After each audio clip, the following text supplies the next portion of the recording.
देश की आधी आबादी का प्रतिनिधित्व करती हुई हमारी बहन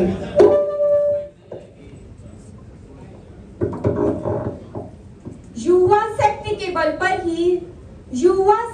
बल पर ही जग की आजादी चलती है, इतिहास उधर ही मुड़ता है जिस ओर जवानी चलती है।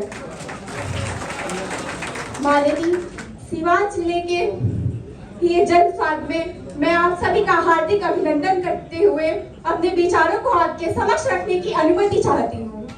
मेरा नाम मनीषा शुक्ला है, मैं एक शिक्षिका हूँ और यहाँ सिवान जिले में ही पोस्टेड हूँ। सर, मेरा आपसे ये सवाल है कि एजुकेशन को लेकर के, बच्चों की शिक्षा को लेकर के, ये जो पैसा है ऊपर से जब आता है तो नीचे जो है घिसता है, कमजोर पड़ जाता है। हमारी सरकार बहुत सी योजनाएं चलाती है लेकिन उन योजनाओं का लाभ नहीं मिल पाता है बच्चों को। आप एजुकेशन के लिए क्या करेंगे, ये सवाल है मेरा। दूसरा सवाल मैं आपसे ये करना चाहती हूँ कि हम शिक्षक अगर शारीरिक व मानसिक रूप से स्वस्थ नहीं रहेंगे तो हम बच्चों का विकास कैसे करेंगे।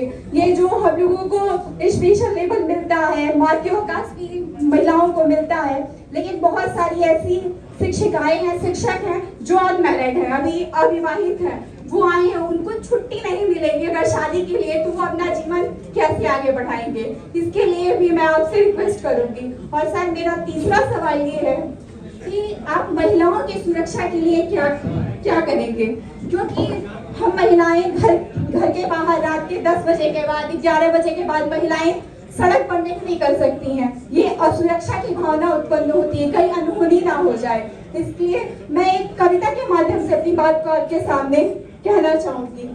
माँ, बहुत डर लगता है, बहुत डर लगता है, पानी की बूंदें तेजाब सी लगती हैं। माँ, बहुत डर लगता है, बहुत डर लगता है, हवा में भी जहर घुली लगती है। माँ, याद है वो दिन, वो कांच की गुड़िया जो बचपन में टूटी थी, मैं कुछ इसी तरह से टूट गई हूँ। तेरे आंगन में चिड़िया सी फुदक रही थी माँ, आज ठोकर खाकर के जमीन पर गिर पड़ी हूँ।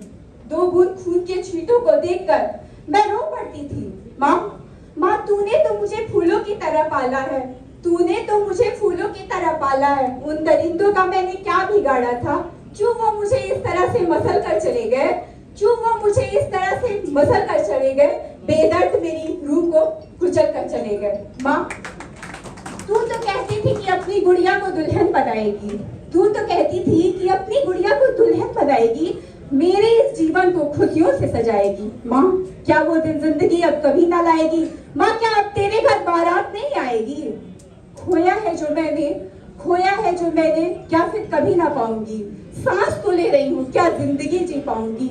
घूरते हैं सब अलग ही नजरों से, घूरते हैं सब अलग ही नजरों से। माँ, मुझे उन नजरों से छुपा लो, बहुत डर लगता है, बहुत डर लगता है, बहुत डर लगता है। सर, मैं यूपी से हूँ और यहाँ पे मुझे श्री गंगा स्वीट हाउस के राजन भैया ने आपके मतलब इस सम्मेलन में मुझे आने के लिए वो किया। मैं आपका YouTube पे बहुत सारे चैनल्स को देख करके, आपके YouTube पे वीडियो को देख करके आपसे बहुत प्रभावित हूँ। और पहली ऐसी पार्टी है जो जन की पार्टी, जन मतलब लोगों की पार्टी, हम लोगों की पार्टी। और मैं चाहती हूँ कि आप सभी का, सबका साथ देते हुए ऐसे ही आगे बढ़िए। और मैं कहूँगी जैसे एक हाथ है, अगर ये एक हाथ है तो ये एक हाथ 5 उंगलियों को जोड़ता है। हम यहाँ हजारों की उपस्थिति में हैं, आप अपनी संख्या को बढ़ाइए, जाइए और हर गांव में हर लोगों के साथ संवाद करिए और जन स्वराज पार्टी को आगे बढ़ाइए। ये मिसाल चल पड़े हैं लोग मेरे गांव के। धन्यवाद। बहुत धन्यवाद। हर घर से एक प्रशांत को निकालने की जरूरत है, तब जाके इस राज्य की दशा सुधरेगी। समय की सीमा को देखते हुए अंतिम 2 प्रश्न मैं एक मिनट, जरा मैंने वादा कर रखा था। जमालुद्दीन नाइक साहब सवाल पूछना चाहते हैं। जमालुद्दीन नाइक साहब।